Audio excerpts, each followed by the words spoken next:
Pat McCormack, GB light welterweight. You've been selected for the European Championships. I guess tough competition. First off, congratulations, and how glad were you to sort of get the nod for this competition? Cheers, John. Yeah, I was over the moon. I can't wait. This is my chance, so I'm going to make the most of it and try and get to the World Championships through it. Obviously, you didn't get to go to the European Games. Sam Maxwell went at 64. Did you think you might not get this chance? No, it was only fair that he went to that one because he's boxed through the WSB throughout the year. He's had like 6 fights and won about 1-4, so he deserved his place to go to that one. But he got beaten the first round, so sort of like it was my turn. This is my chance to have my chance to qualify for the Worlds. Yeah. And the last time people saw you in a major event was probably the Commonwealth Games. Yeah. So well, you've moved up in weight since. How are you feeling at 64, and what kind of competitions have you been boxing in since? Yeah, well, I moved into the weight straight away because I was massive for 60. I was probably the same size I am now for 60. Yeah. So I moved straight into the weight, and I've been to a box-eye tournament which I won silver. I've won the EBAs and I've won the GB Championships all at 64. I'm feeling big for the weight and feeling big and strong for the weight. Who did you have in the GB Championships at 64? Because there are a couple of decent people there. Yeah, I boxed Lewis Benson from Scotland, who's a good kid. He's won the Scottish Championships 4 times. And I think he was the reigning GB champion. Yeah, the reigning GB champion. He's a bit older than me. I think he's about 24 as well. And I beat Alfie Price in the final.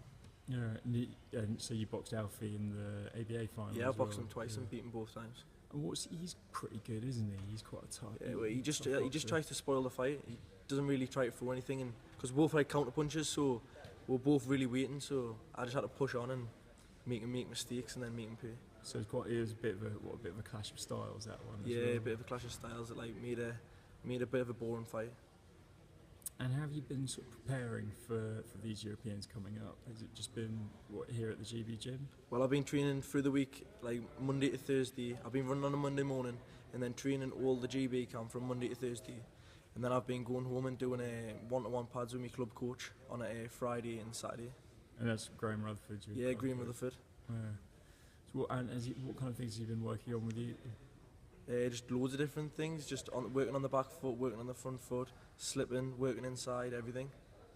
And have you had a chance to look at the kind of boxers you've got at 64 kilos who are going to be at the European Well, I've just seen the ones that boxed in the European Games. I was watching the European Games, but the top 3 don't go to the top 3. Yeah, they don't have to because they've already qualified. Yeah, they don't have to go. So I was looking at the top 3, so they'll not be there. So it gives us more of a chance to get a medal. Yeah, and what's your confidence like? Are you confident? Yeah, I'm going confident. all the way? Definitely, yeah. Can't wait to get there. Yeah. And then if you finish in the top 6 in this, you'll qualify for the World Championships. Yeah. So there's a bit of pressure as well. Yeah, there's a bit of pressure, like, but I box better under pressure. Yeah, and the Worlds, that'll be your first opportunity to qualify for the Olympic Games. Yeah, it would be hard. Like if I do qualify for the World, it'd be hard to qualify for the World Championships because you've got to finish in the top 2. Yeah. So it is hard. But see what happens. Because I think it's fair to say each individual qualifying tournament is really hard to qualify because of the standard you've got to achieve. But at least there are quite a few opportunities along the way afterwards. There'll be a couple. Yeah, realistically, I'm going to be looking at the qualify after the World Championships, qualifying tournaments. That's where I'm going to realistically be looking at qualifying. And looking at the amateur boxers across the world at your weight at 64, who do you most admire? Like who's impressed you most? The Cuban Toledo that Sam Maxwell boxed in WSB. I just think he's unreal. Like, yeah, I would like to box him just to see where I am. It would be good just to get in the ring with someone like that. Yeah. What do you think is the way? I mean, would you fancy your chances against him, or what would you do if you let's say you boxed him in the World Championships? What's the way to approach a fighter like that? Don't know, just give it everything. That's all you can do, innit? Try your hardest, give you everything, and that's all you can do. Yeah. But it would be good to get in with someone like that just to see where you're at. Yeah, just see how far ahead they are. Yeah. That's what would be good like that.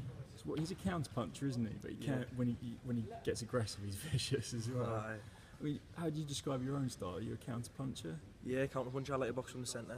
I like to meet them throwing counter straight away. Well, Pat McCormack, thank you very much for your time. Thank you, John. Cheers.